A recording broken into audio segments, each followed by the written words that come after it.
Hello students, तो कैसे हैं आप लोग। आज आपके बीच 12th केमिस्ट्री के अंदर विलियन चैप्टर का लेक्चर 4 लेके आए हैं और इस लेक्चर के अंदर हम आपको पढ़ाने वाले हैं आज विलेयता और हेनरी का नियम। ठीक है, तो चलो बिना किसी देरी के स्टार्ट करते हैं आपका टॉपिक आज का विलेयता। चलिए स्टूडेंट, स्टार्ट करते हैं आपका आज का टॉपिक विलेयता। ठीक है, तो आज हमारा टॉपिक है बेटा विलेयता। इंग्लिश में इसको बोलते हैं हम सोल्यूबिलिटी। तो क्या होती है आपकी सोल्यूबिलिटी यानी कि विलेयता। ठीक है, तो कोई भी पदार्थ किसी विलायक में एक निश्चित ताप पर जितना भी घुल सकता है वो उस पदार्थ की विलेयता कहलाती है। यानी कि कोई भी पदार्थ है वो किसी विलायक के अंदर एक विशिष्ट ताप पर जितना भी घुल सकता है वो उसकी क्या कहलाती है बेटा, विलेयता। या कोई विलायक किसी पदार्थ को अपने अंदर जितना घोल सकता हो वो उसकी क्या कहलाती है, विलेयता कहलाती है। ठीक है, आगे समय में बात। चलिए, ये बात तो विलेयता की हुई। ठीक है, लेकिन हर पदार्थ हर विलायक के अंदर नहीं घुलता। यानी कि हर एक ठोस हर एक द्रव के अंदर नहीं घुलेगा, हर एक द्रव एक द्रव के अंदर नहीं घुलता। जैसे फॉर एग्जाम्पल, अगर मैं आपको बताऊं कि मेरे पास एक बीकर में बेटा H2O था और दूसरे बीकर में भी हमारे पास क्या था, H2O। अब इधर आपने ऊपर से क्या डाला, नमक NaCl इस वाटर के अंदर, बीकर नंबर A के अंदर। इसी तरह आपने इस बीकर में ऊपर से क्या डाल दिया बेटा, ऑयल डाल दिया। ठीक है, तो इसे बीकर बी बता देते हैं हम। तो हम क्या देखेंगे कि जिस बीकर ए में हमने NaCl डाला वाटर के अंदर, वो NaCl तो उस वाटर के अंदर अच्छे से क्या हो गया बेटा, घुल गया, विलय हो गया। लेकिन उसके विपरीत जब हम इस जल के अंदर देखेंगे यानी बीकर नंबर बी में जिसके अंदर हमने ऑयल डाला, तो वह ऑयल उस जल के अंदर नहीं घुल पाया। ऐसा क्यों हुआ? ऐसा क्यों होता है कि तेल जो है वो जल के अंदर नहीं घुल पाया, विलय नहीं हो पाया, जबकि जो NaCl था वो जल के अंदर घुल गया। तो बेटा एक बात ध्यान रखना, वे ही पदार्थ एक दूसरे में घुल सकते हैं जिनके बीच अंतराण्विक आकर्षण बल एक जैसे होते हैं। यानी कि यहां पर हम देखेंगे कि NaCl और H2O के बीच अंतराण्विक आकर्षण बल क्या थे, एक जैसे, इसलिए वे दूसरे में क्या हो गए, घुल गए। जबकि तेल और जल के बीच जो अंतराण्विक आकर्षण बल थे वे विभिन्न विभिन्न प्रकार के होने की वजह से वह उसके अंदर डिसॉल्व यानी घुल नहीं पाए। ठीक है, समझते हैं। उसके लिए हमारे पास केमिस्ट्री में एक वर्ड दिया गया है बेटा कि लाइक डिसॉल्व्स लाइक। कहने का मतलब जो जैसा होगा बेटा वो वैसे में ही घुलेगा। ठीक है, जैसी संगत होगी वैसी रंगत। कहने का मतलब जो जैसा है वो वैसे में होगा। अगर सपोज दैट अगर आप क्रिकेट के प्लेयर हो तो आप फुटबॉल थोड़ा ही खेलोगे, आप किसके साथ खेलोगे जाकर, क्रिकेट के प्लेयर के साथ। तो इसी तरीके से लाइक डिसॉल्व लाइक, इसका मतलब समझो यहां पर किस तरह, जो NaCl होता है वो भी आपका ध्रुवीय होता है बेटा, पोलर होता है, और जो जल है वो भी आपका कैसा होता है, ध्रुवीय होता है। तो इसकी वजह से, क्योंकि दोनों एक जैसे हैं इसलिए एक दूसरे में घुल रहे हैं। इसके विपरीत जल कैसा है, ध्रुवीय, और ऑयल कैसा है आपका, अध्रुवीय, नॉन पोलर। ठीक है, तो बेटा पोलर चीज पोलर के अंदर घुलेगी, पोलर ध्रुवीय ध्रुवीय को घोलेगा, और अध्रुवीय घोलेगा, यानी नॉन पोलर के साथ ही क्या होंगे, डिसॉल्व होंगे। ठीक है, कुछ अपवाद है जैसे अल्कोहल है, एल्डिहाइड है, एसीटोन है, फिनोल है, ये घुल जाते हैं। एथेनोइक एसिड है, क्यों? क्योंकि बेटा ये वाटर के मॉलिक्यूल के साथ क्या बनाते हैं, हाइड्रोजन बॉन्डिंग बनाते हैं। ठीक है, इतनी बात समझ में आई आपको, ये विलेयता की बात थी। ठीक है, चलिए इससे आगे देखते हैं विलेयता के और कॉन्सेप्ट समझते हैं आगे। चलिए देखते हैं।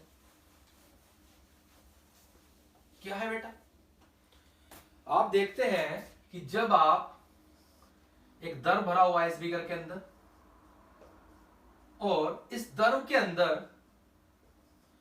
कोई ठोस को घोलते हैं तो वह ठोस इस द्रव के अंदर घुलना स्टार्ट हो जाता है। जब किसी द्रव के अंदर आप ठोस को घोलते हैं तो वो उसके अंदर घुलना स्टार्ट हो गया।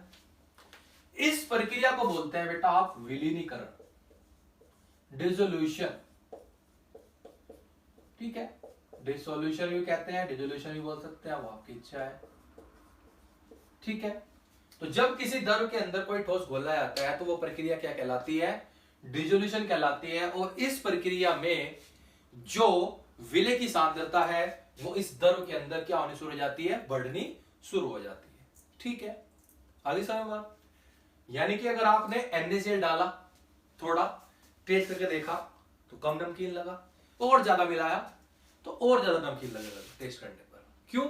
क्योंकि उसके अंदर विलेय जितना ज्यादा घुलता चला जाएगा उसकी विलेय पदार्थ की सांद्रता उस द्रव के अंदर उतनी ही ज्यादा क्या हो जाएगी? बढ़ने लगेगी। ठीक है, लेकिन द्रव तो वही है बेटा, विलायक समझ लो इस द्रव को। हमने कहा क्या? ये एक विलायक है, इसके अंदर आप विलेय मिलाए जा रहे हैं और विलायक जब विलेय विलायक के अंदर मिलना स्टार्ट हो गया, लगातार मिल रहा है, तो क्या बन रहा है बेटा? आपका विलयन बन रहा है। क्या बन रहा है? विलयन। लेकिन अगर आप विलायक मिलाए जा रहे हैं, विलेय मिलाए जा रहे हैं यानी ठोस पदार्थ मिलाए जा रहे हैं, तो एक टाइम बाद कंडीशन ऐसी आएगी जब ये ठोस पदार्थ इस द्रव के अंदर घुलना बंद हो जाएगा। जब ये ठोस पदार्थ इस द्रव के अंदर घुलना बंद हो जाएगा और इधर नीचे क्या होगा बेटा? ये सतह पे इसके बैठने लगेगा जाकर नीचे। तो जब कोई ठोस पदार्थ किसी द्रव के अंदर घुलना बंद हो जाए तो उस टाइम उस विलयन को बोलते हैं बेटा हम संतृप्त विलयन। यानी कि जिस विलयन के अंदर कोई भी और विलेय पदार्थ को नहीं घोला जा सकता वो विलयन क्या कहलाता है? आपका संतृप्त विलयन। जब तक इस द्रव के अंदर ये ठोस घुल रहा था तब तक ये विलयन कैसा था? आपका असंतृप्त था। लेकिन जब ये घुलना बंद हो गया, नीचे बैठने लगा, तो उस विलयन को बोला गया बेटा संतृप्त विलयन। तो अब इसकी विलेयता हमने बताई थी, विलेयता की परिभाषा कि कोई पदार्थ किसी विलायक में एक निश्चित ताप पर कितना घुल सकता हो, जितना भी घुल सकता है वो उसकी विलेयता है। तो एक टाइम बाद अगर उसने घोलना बंद कर दिया तो वही उसकी क्या हो गई बेटा? जितना घुला वो उसकी विलेयता हो गई। समझ में आई बात? चलिए अब क्या देखते हैं कि ऐसा हुआ क्यों?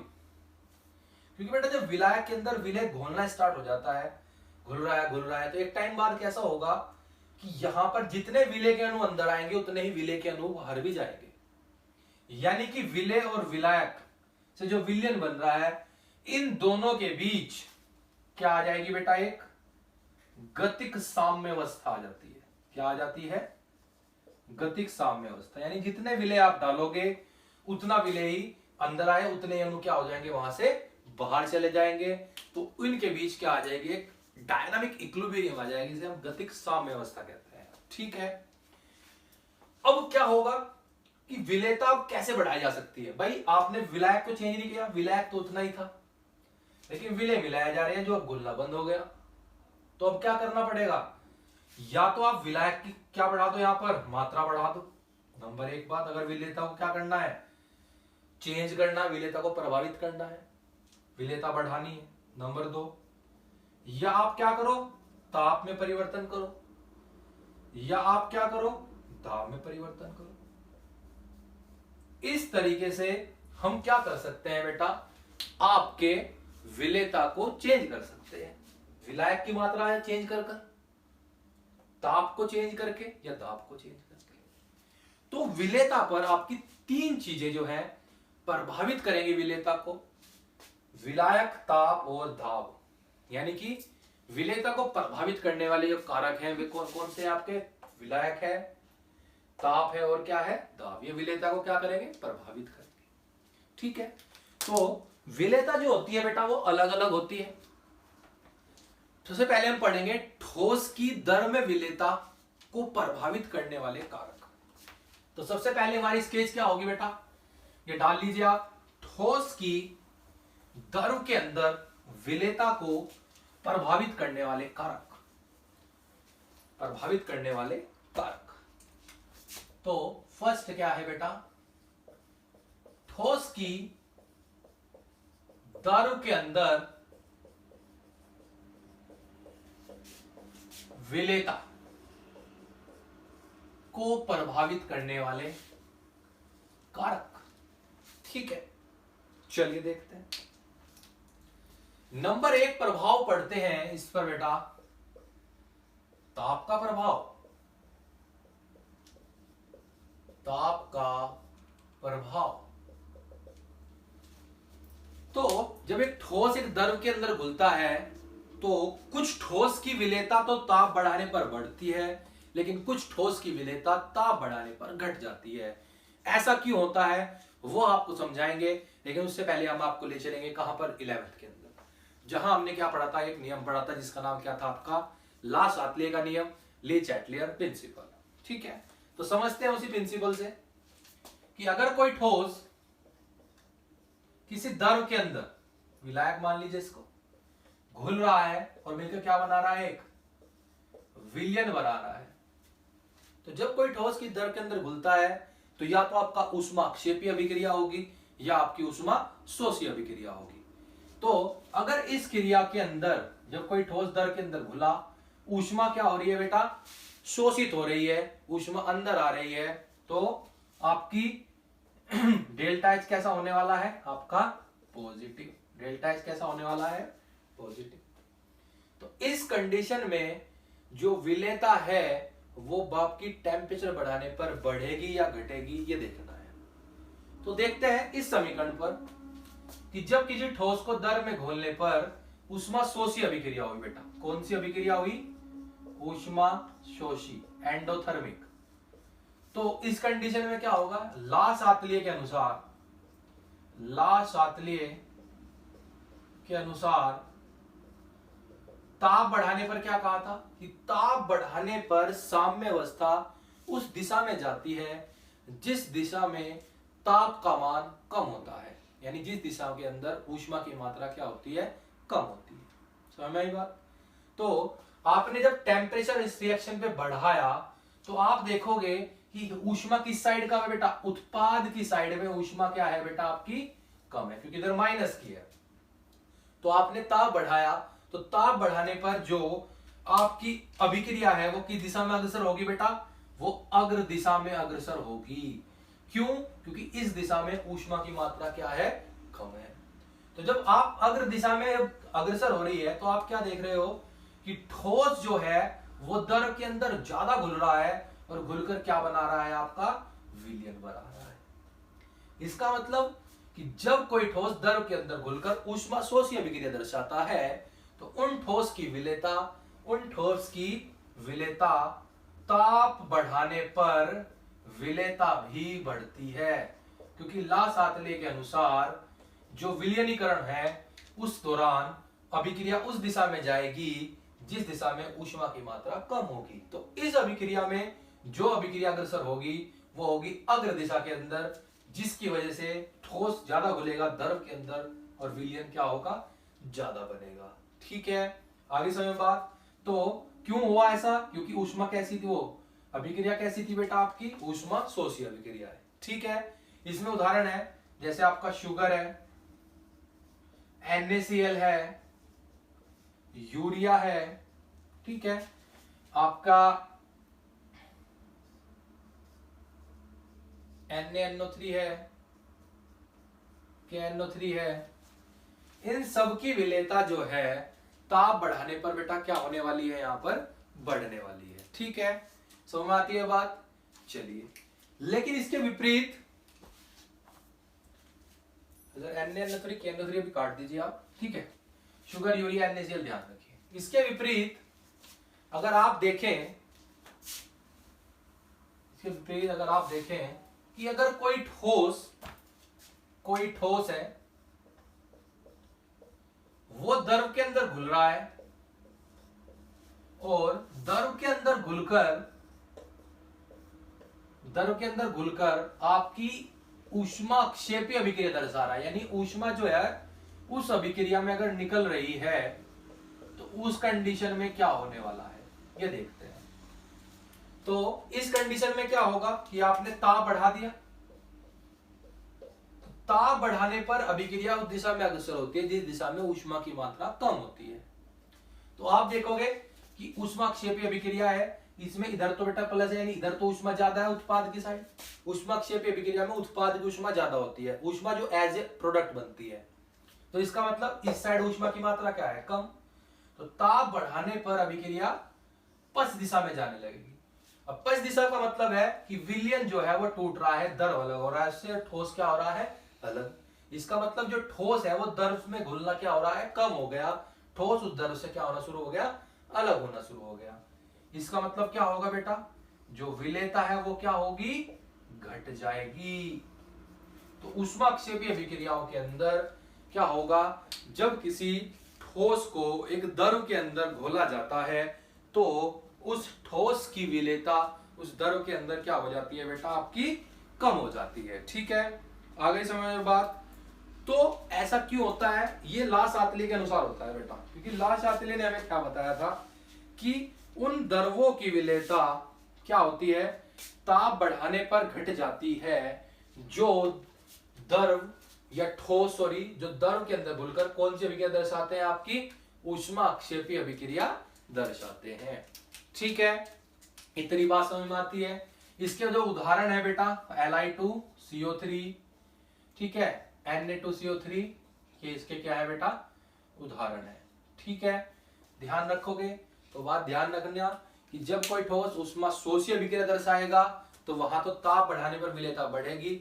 ये मैं नहीं कह रहा, ये कौन कह रहा था, ला शास्त्री। ठीक है, उसके विपरीत जब कोई ठोस द्रव में घुलेगा और ऊष्माक्षेपी अभिक्रिया दर्शाएगा तो उस दौरान ताप बढ़ाने पर विलेयता घटेगी, क्योंकि ताप बढ़ाने पर अभिक्रिया उस दिशा में जाती है जिस दिशा में ऊष्मा की मात्रा कम होती है, अकॉर्डिंग टू ली चैटलियर। तो आपने देखा कि आपने ऊष्मा वो ताप बढ़ाया, तो ताप बढ़ाने को किधर गई बेटा अभिक्रिया, पश्च दिशा में, क्योंकि इस दिशा में ऊष्मा की मात्रा क्या है, कम। तो कम हुई तो ये ठोस इस द्रव से अलग होना शुरू हो गया, जिसकी वजह से विलेयता क्या हो गई, घट गई। ठीक है, इतनी बात समझ में आती है। चलिए अब आगे देखते हैं आपका नेक्स्ट, किसका प्रभाव बेटा, विलेयता पर दाब का प्रभाव। किसका प्रभाव बेटा, दाब, इफेक्ट ऑफ प्रेशर। तो दाब के प्रभाव की बात करें अगर, क्योंकि हम ठोस और द्रव की बात कर रहे हैं कि एक ठोस है अंदर तो सॉलिड, और उसके अंदर क्या है बेटा, लिक्विड। ऊपर से आपने दाब डाला तो इस पर क्या प्रभाव पड़ेगा, विलेयता पर। तो आप क्या देखोगे कि जो बेटा ठोस होता है और जो द्रव होते हैं वे बहुत ज्यादा यानी अत्यधिक क्या होते हैं, असंपीड्य होते हैं। तो किसी ठोस की द्रव में विलेयता पर दाब का कोई खास प्रभाव नहीं पड़ता, क्योंकि दोनों ही चीज अत्यधिक असंपीड्य होती है। समझ में आती है बात। तो चलिए, एक तो ये बात थी। उसके बाद अगर हम नेक्स्ट बात करें आपसे, तो हम बात करने वाले हैं गैस की द्रव के अंदर विलेयता। गैस की द्रव के अंदर विलेयता। और किसकी बात आई बेटा यहां पर, गैस की द्रव के अंदर विलेयता। और इसमें भी हम क्या बात करने वाले हैं बेटा, आपका ताप का प्रभाव। ताप का प्रभाव। तो ताप का प्रभाव की बात करें तो देखते हैं, समझते भी हैं कि जब कोई गैस किसी द्रव के अंदर घुलती है तो वहां पर ऑलवेज आपको ध्यान रखना है कौन सी अभिक्रिया होगी बेटा, आपकी ऊष्माक्षेपी अभिक्रिया होगी। यानी डेल्टा एच आपका नेगेटिव रहने वाला है, और अभिक्रिया कौन सी होगी आपकी, अभिक्रिया आपकी होने वाली है ऊष्मा अक्षेपी अभिक्रिया। कौन सी अभिक्रिया होने वाली है, ऊष्मा अक्षेपी।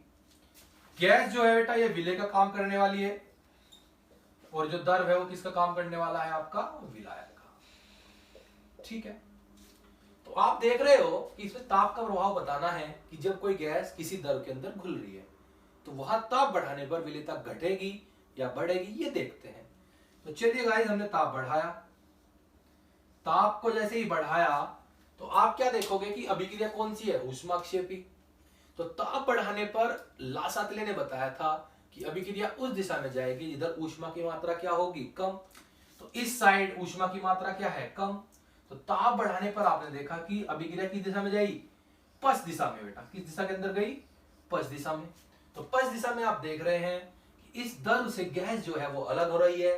इसका मतलब विलेयता बेटा क्या हो रही है, घट रही है, क्योंकि जो द्रव से गैस अलग हो रही है इसका मतलब गैस द्रव के अंदर घुलने के बजाय उससे क्या हो रही है, अलग। तो विलेयता बेटा क्या हो जाएगी, घट जाएगी, क्योंकि अभिक्रिया कौन सी है, ऊष्माक्षेपी। अभी हमने आपको बताया था कि ताप बढ़ाने पर अभिक्रिया अगर ऊष्मा अक्षेपी है तो ताप बढ़ाने पर अभिक्रिया पश्च दिशा में जाती है, जिसकी वजह से विलेयता क्या हो जाती है, घट जाती है, क्योंकि विलयन जो है वो टूटना शुरू हो जाता है, द्रव को अलग कर देता है और गैस को अलग कर देता है।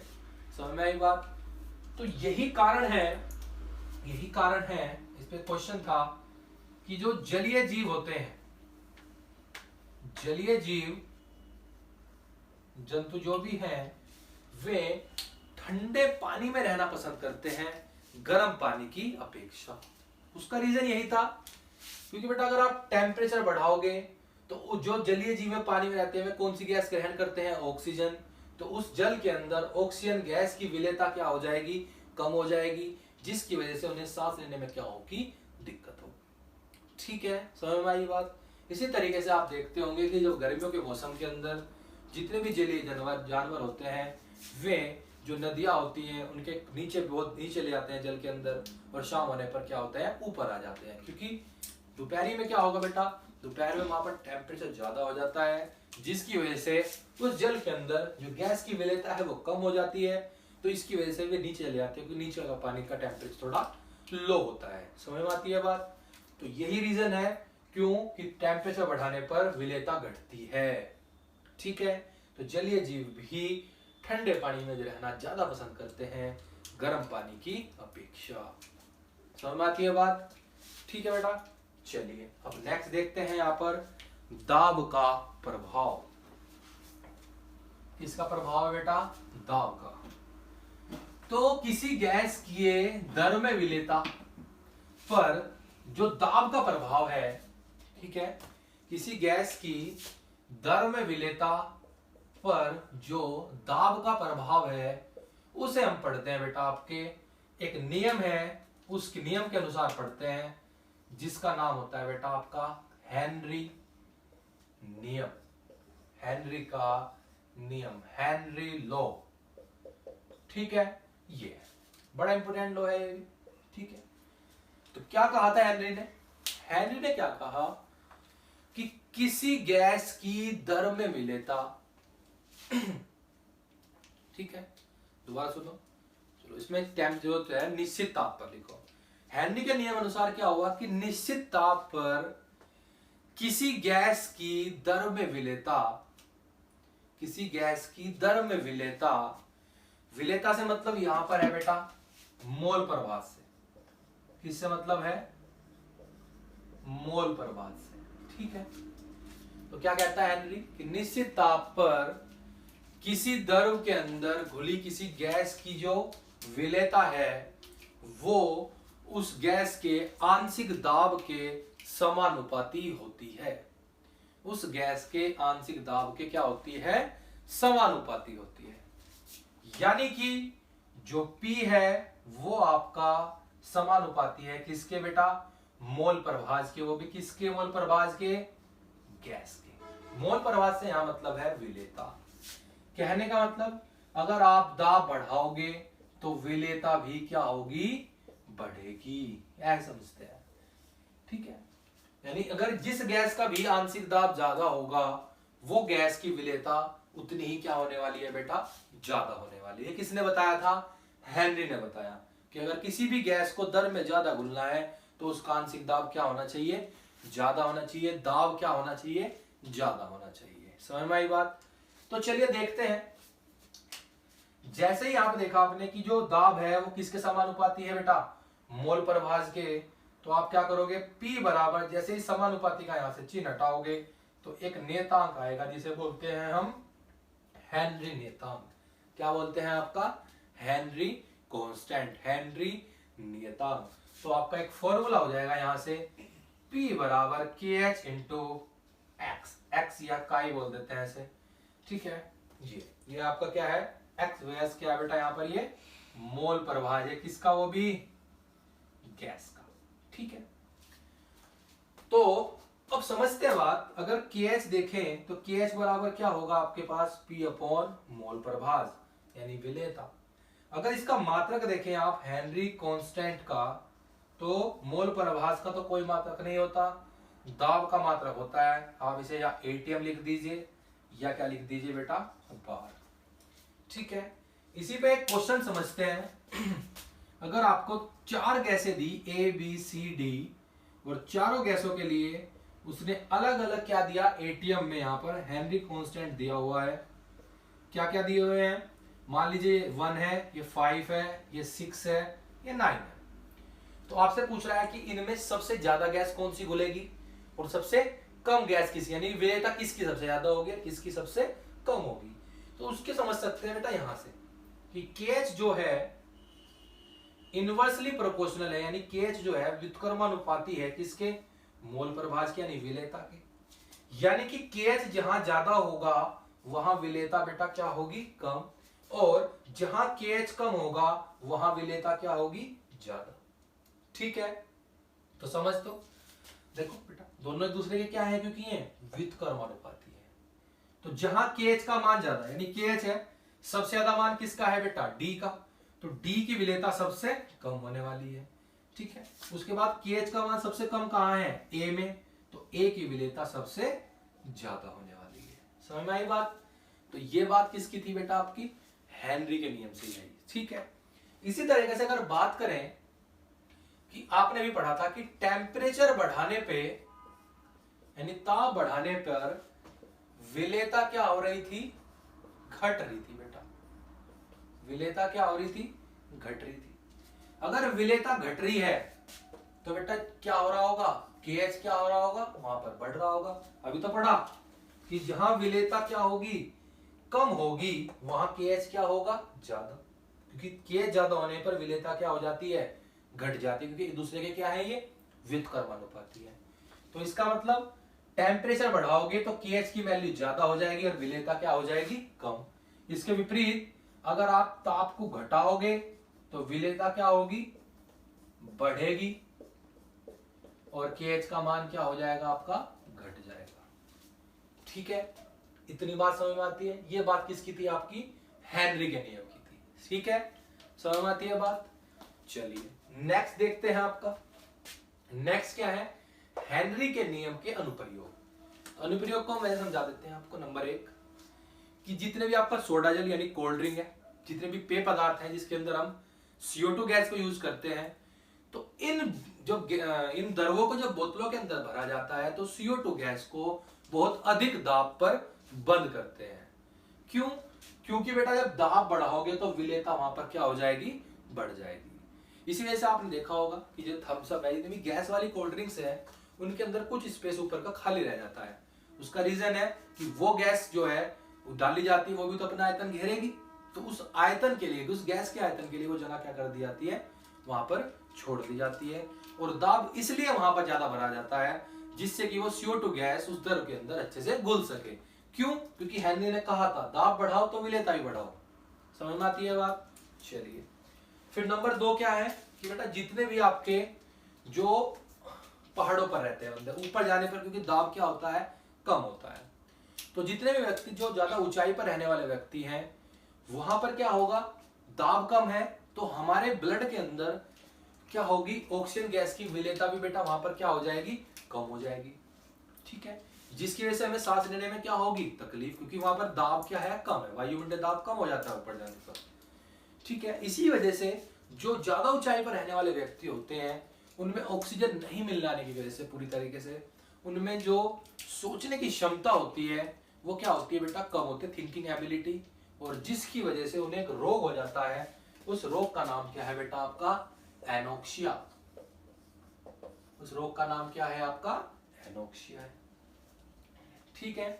इसी तरीके से अगर बात करें नंबर थर्ड अनुप्रयोग की, तो जो गोताखोर होते हैं स्कूबा डाइवर्स, वे क्या करते हैं, वे जब नीचे जाते हैं समुद्र के अंदर तो कुछ तो नीचे जाने पर दाब बढ़ता है बेटा, नीचे आने पर वायुमंडलीय दाब बढ़ रहा है, ऊपर से समुद्र का दाब डलेगा तो दाब जो है वो बहुत बढ़ जाता है, जिसकी वजह से वहां पर जो गैसें हैं वे ज्यादा घुलनी शुरू हो जाती है, किसके अंदर, ब्लड के अंदर। चलो मैं तुम्हें बताता हूँ एक बात, जो स्कूबा डाइवर होते हैं बेटा, वो उनके पास एक सिलेंडर होता है जिस सांस लेने के लिए यूज करते हैं, उसके अंदर नाइट्रोजन गैस भी होती है, ऑक्सीजन भी होती है, और अब यूज करने लगे हीलियम भी।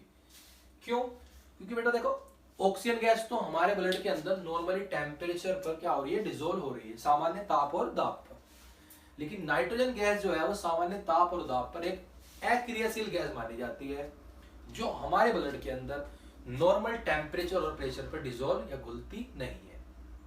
ठीक है, लेकिन जब इसको बराबर नीचे जाते हैं तो उस नाइट्रोजन गैस की विलेयता हमारे ब्लड के अंदर बढ़ने लगती है। क्यों? क्योंकि दाब बढ़ जाता है। तो दाब बढ़ने पर नाइट्रोजन गैस जो है वो हमारे ब्लड के साथ क्या करने लगती है, क्रिया करने लगती है। ठीक है, तो स्कूबा डाइवर जब तक नीचे रहता है तब तक तो वह गैस आराम से हमारे ब्लड के अंदर घुलती रहती है, लेकिन जैसे ही वो स्कूबा डाइवर धीरे धीरे ऊपर आता है समुद्र की सतह पर, तो जो दाब है वो कम होने लगता है, जिसकी वजह से नाइट्रोजन गैस की विलेयता भी ब्लड के अंदर क्या होनी शुरू हो जाती है, कम होने लगती है, और वह गैस बुलबुले के रूप में ब्लड से क्या होने लगती है, बाहर निकलने लगती है।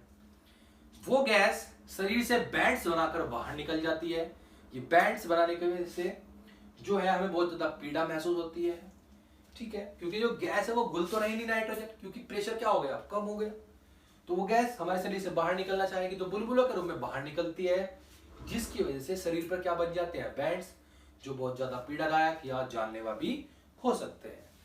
इस बैंड से बचने के लिए आजकल हम क्या यूज करते हैं, इसमें हीलियम गैस यूज करते हैं, क्योंकि जो हीलियम गैस होती है बेटा वो नाइट्रोजन गैस की अपेक्षा ब्लड के अंदर कम घुलती है, और नाइट्रोजन गैस को क्या करने का काम करती है, ये तनु करने का, नाइट्रोजन गैस की सांद्रता को कम करने के लिए भरी गई है। तो ये हीलियम का इधर यूज है। तो हीलियम गैस इसलिए भरी गई क्योंकि इसकी जो विलेयता है वो नाइट्रोजन की तुलना में कम है ब्लड के अंदर, और यह नाइट्रोजन गैस को क्या कर देती है, तनु कर देती है, जिससे कि जो बैंड्स बनते हैं वे ज्यादा पीड़ादायक नहीं होते। ठीक है, इतनी बात समझ में आई। तो ये हेनरी के नियम के क्या थे, अनुप्रयोग। ठीक है, उसके बाद हेनरी के नियम की कुछ कमियां या सीमाएं भी होती हैं, जिसमें नंबर 1 है कि हेनरी का नियम वहां कभी लागू नहीं होता जहां पर द्रव और गैस आपस में क्या कर ले बेटा, क्रिया कर ले। फॉर एग्जाम्पल नंबर 1 कि NH3 है जो वो जल के साथ घुलकर क्या बना लेता है, NH4OH। तो ऐसी गैसें जो द्रव के साथ क्रिया करके कोई यौगिक बनाती हैं, दोनों एक दूसरे से रिएक्ट कर जाते हैं, वहां पर हेनरी का नियम कभी लागू नहीं होता। नंबर सेकंड क्या था बेटा, नंबर सेकंड ये है वे गैसें जो द्रव के अंदर जाकर या तो संयोजित हो जाती हैं या वियोजित हो जाती हैं, वहां पर भी हेनरी का नियम लागू नहीं होता। फॉर एग्जाम्पल HCl जैसे H पॉजिटिव और Cl माइनस में क्या हो जाती है, टूट जाती है, वियोजित हो जाती है, तो यहां पर यह नियम नहीं लगने वाला। ठीक है, तो ये थी हमारी कुछ विलेयता संबंधित कुछ टॉपिक्स जिन्हें हमने आपको आज बताया। ठीक है, नेक्स्ट वीडियो में हम हेनरी के नियम के न्यूमेरिकल्स लाएंगे। ठीक है, तो इतना, आप इसे देखें वीडियो को, अगर अच्छी लगे तो लाइक करें, शेयर करते रहें, और धन्यवाद।